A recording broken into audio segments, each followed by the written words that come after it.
Ladies and gents, if I may.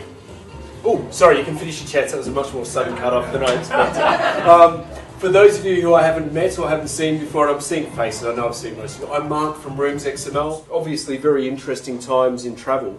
I think whilst I have a relatively short history in travel compared to some of you who I know have been involved for decades, I think we're probably going through the biggest change or the biggest evolution since the advent of the internet and people starting to book their own holidays online. It stimulates, this change, uncertainty, anger, and also opportunity. We aim to bring together some people who will give you some answers, allay to ask some questions, and hopefully stimulate a bit of thought and open up some opportunities in your mind and in your businesses as we look forward to the future. Now, it's interesting because my observation of when industries go through significant change is that that's about the percentage of what goes on. Roughly, within a couple of years, a third of the businesses that were there are no longer there. And roughly 20% of businesses who were there are much bigger and much more successful. So, what I'm going to try and do, not knowing anything about the travel industry, so clean hands, what I'm going to try and do is I'm going to try and say, look, this is what goes on when change happens. Because you're all in the middle of change, whether you like it or not. So, let me go down. And we definitely are a changing industry here. And it's fairly obvious why. We've got a set of legislation that we've all known and loved for a while that's going. And we've got a major player who's in the middle of what I would call a significant reorganisation. Okay? They would call it a strategic change.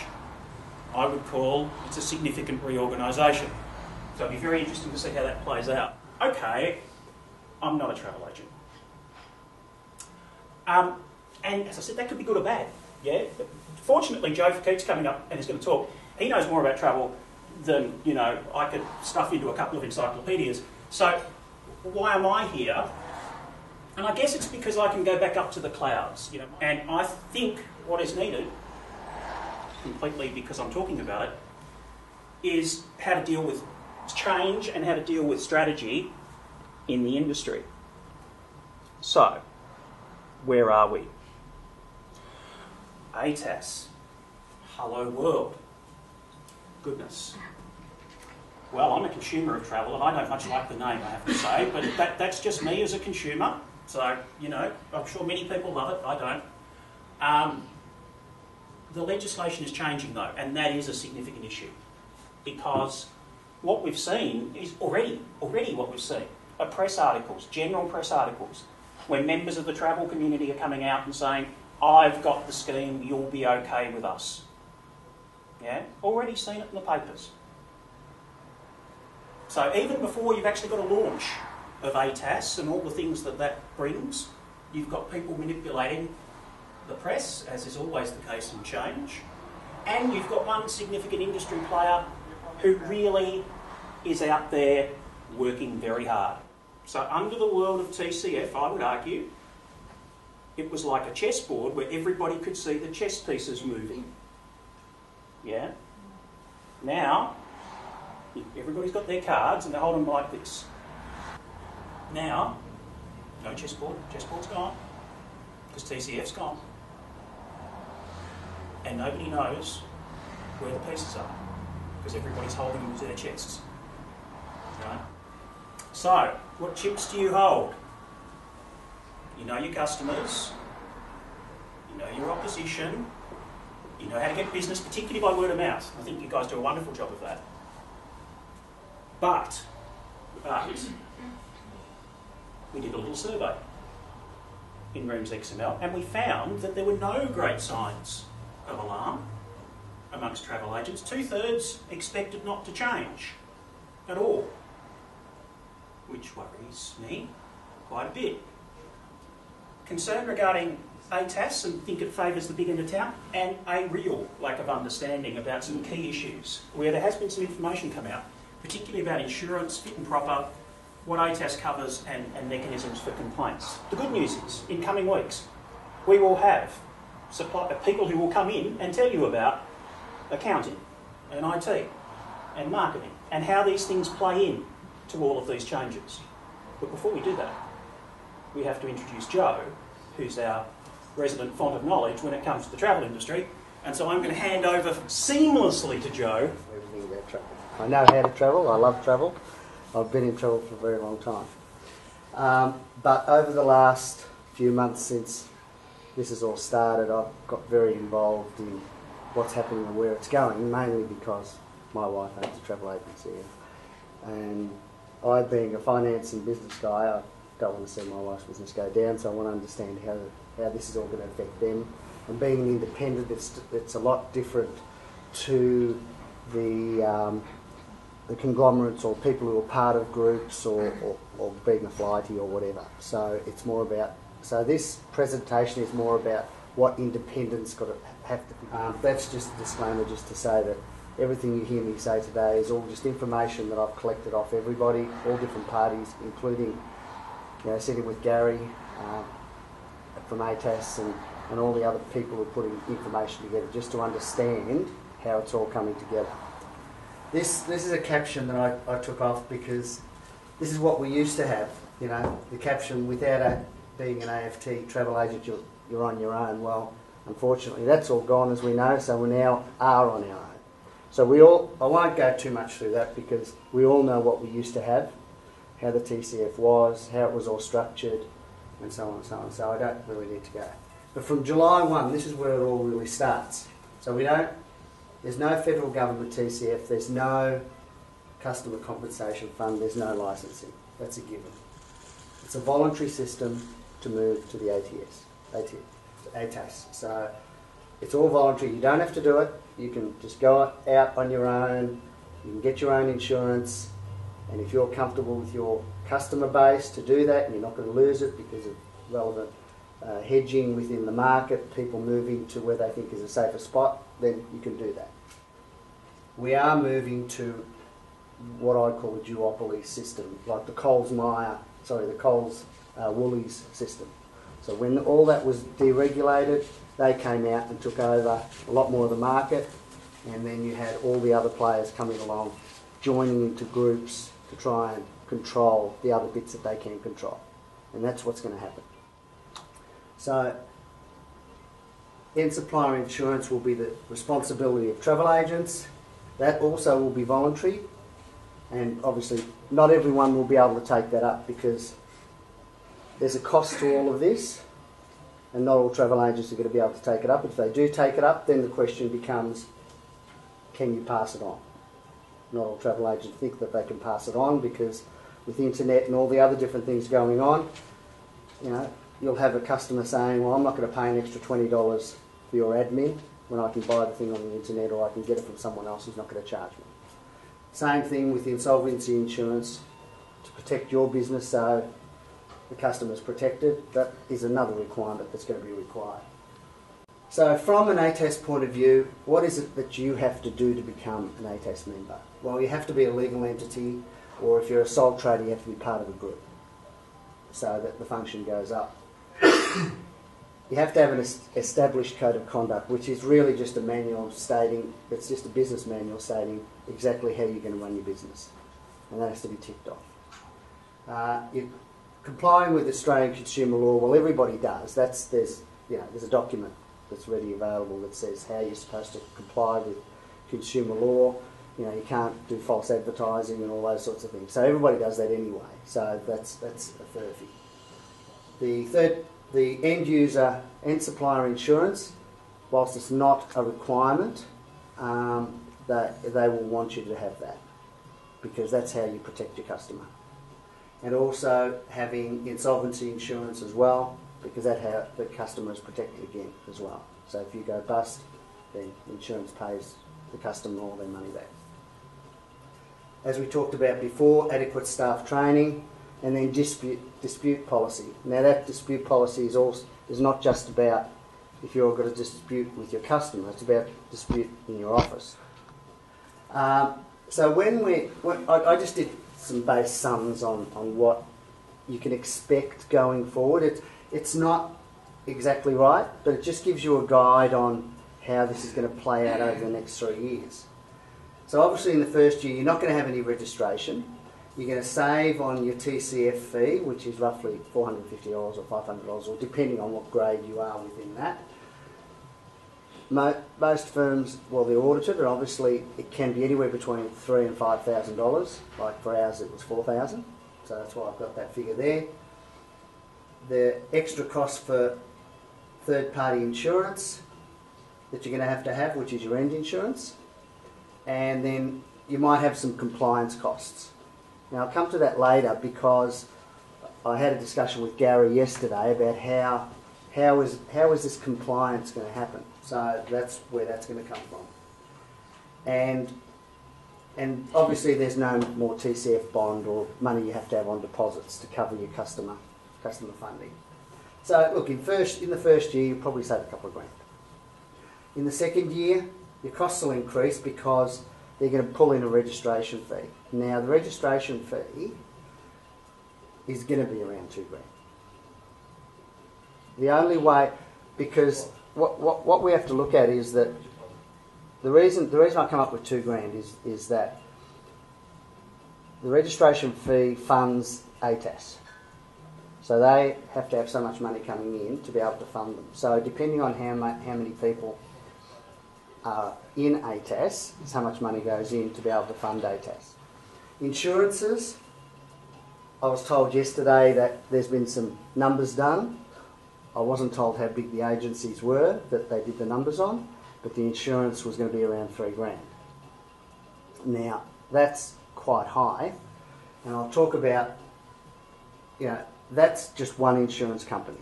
Now, I'm talking to other insurance companies trying to get them into the market so that we can get competition, and thereby that'll drive insurance prices down.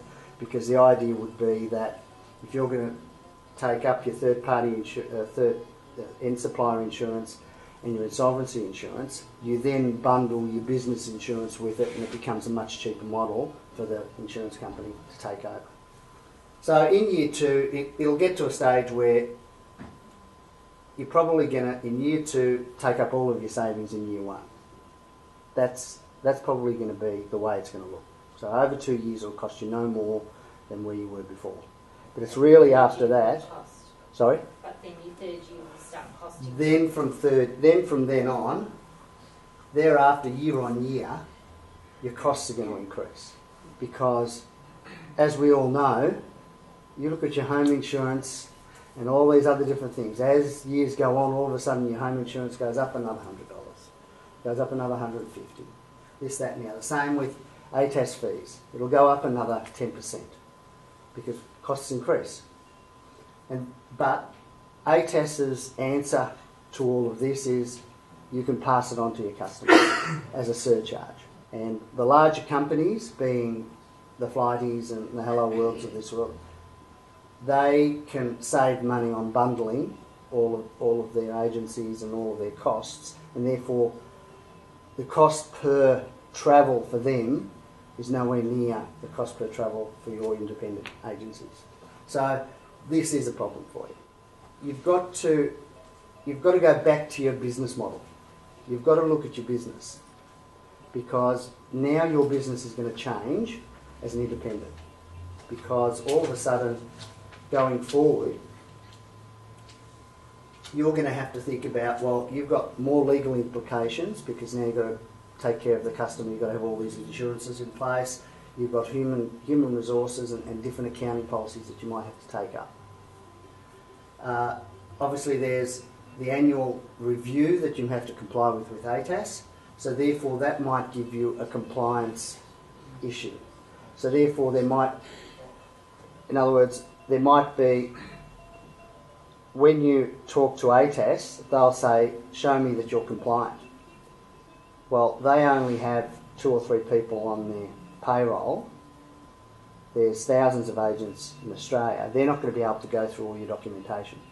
So therefore they'll be after an independent consultant person who will review your compliance documentation, and then that person will sign off and say, yes, that agency complies. Now that will come at a cost, because having a consultant come in might cost you $500,000, depending on what it is that how big your business is and what needs to be reviewed. If you have everything in place the way it should be, then it won't cost a lot of money. But if you're a little bit disorganised within your agency and the documentation isn't correct, and how secure is your customer base? Now, we were talking before about the duopoly and how those two guys are going to be the 20% of the market that's going to grow to try and be 45% of the market, and then to take it all off everyone else. So, how good's your customer model? How frigid are they? What's your mix between corporate leisure and your walk-in trade? Because you might find that a portion of your walk-in trade will walk into other people because they feel more comfortable, more safer, all of the rest. So, where the independents are stronger is being able to offer a larger service base of different suppliers, different things that they offer to their customer about what the customer can be doing, instead of just always going on that cruise that goes, through to Fiji or something. More creativeness. Correct. The other thing you've got to look at is your banking arrangements, because part of the level of risk for an insurer is how much money they have to pay out. So it comes down to how much of your customer's money you're paying on credit cards. Because using credit cards, if it defaults, you can always get your money back. So therefore your level of risk is smaller from an insurance point of view. So by pushing more and more, by paying more and more of your accounts on credit card, your end supplier's accounts on credit card, will mean your level of risk is lower. Are you part of IATA? Because if you're still part of IATA, as some wholesalers are, you will still, at this point of time, they're still reviewing what they consider, what they want as a group, but I would think they'll still want the accounts audited and various bonding and all that sort of stuff still in play. Insurances, started talking about that before. As a business, whether, you've got to think about your directors, the owners of the business, who might not be within the business and you're just a manager, that they should have directors and officers insurance, things in place where they won't be chased after, for the money that's been lost. Make sure you've got insolvency insurance, and obviously the end supplier insurance is very important. They're currently market sensitive because of obviously all the advertising and people, what they're going to be doing. It's going to become a customer focus, and as I said before, competitors are starting to use this as an advantage. As we saw, the travel counsellors did the advertising in Travel Daily. Flight Centre are going to put out something that your money's protected. We're an ASX listed company. It's not given what they're saying yet, but that's sort of what I've heard. Now, I just put this together just as a summary, just so that we can understand about what all of the different factors that affect you as a travel agent and whether or not you're going to become an ATAS member and what's going to drive all of this. Obviously there's going to be competition, so that's going to drive your travel industry and decisions you make. There's going to be insurance, so you've got to give the customer comfort and you'll have legal obligations. Under the insurance, well, we know that ATAS is currently working on with PPL to have the insurance in place. Now, I was talking to Gary yesterday, that insurance they should have documentation out by the end of November for that one. What I said at the front, Remember what I said about a chessboard and now the poker hand, Remember what I said about a third of the participants in the industry falling out of the industry when there's major change. I think you'd have to say that what Joe's outlined there is major change, whichever way you want to go about it. So if it's a time for a changing environment, it's also a time for you to change as well. I would argue, there at least you've got to review what you've got, and to do that you need a plan. And some of the things that Joe talked about are on this slide here as well. They're about brand and your staff. Are your best staff trained? And, Joe, have they got contracts? Question I always ask as a company director, do you need your worst performing staff member? Your pitch. Joe talked about that, he talked about your pitch. If you're going to have additional costs, what are you going to do? Are you going to sell them? Are you going to price them? I don't know. It's your business. What's your point of difference?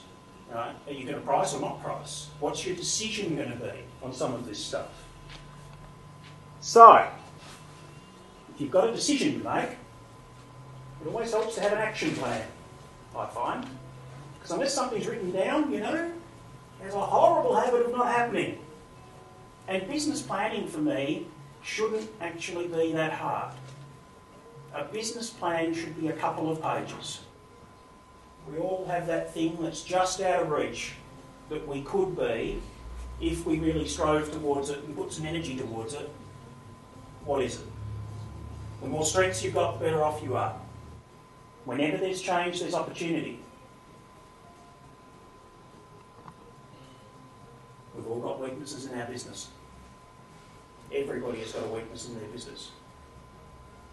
What are they? Say the things you're no good at and own them in the same way that you own your strengths. We're so bad at actually saying what we're not so good at. Right? But it's actually really liberating if you know them and you speak them. The major threat to my business is, you know, that actually may have changed in the last little while, or it may not have. But what's the major threat? How could I reduce the threat? How could I reduce the size of that? What could I do in my business? Because I take your point. Most of the people here in the room have got their own businesses. You should be pretty mobile. You know, you should have the ability to take decisions far quicker than those big companies. I will commit to learn more because you have to. You have to. You've just got to. What they say about writers is they should read 100 words for every one word that they write. What I would argue in strategy is you've got to listen and you've got to talk to people and you've got to work out where things are going. If you don't do that, then you just don't have the information. So, change. It's necessary, but it's also very difficult. Because not all your staff or customers may like it, particularly when you go back and sack your worst performing staff member. But this is the time for change. You've just heard from Joe, 8, 9 things changing.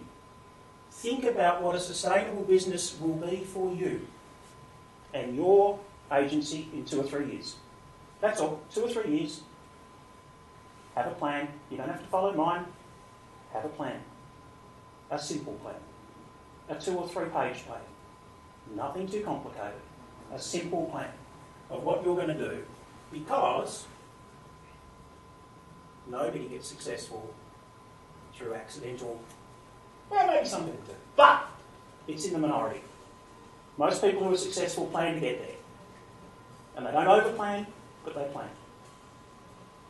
And when there's change, you don't have a choice. Thank you.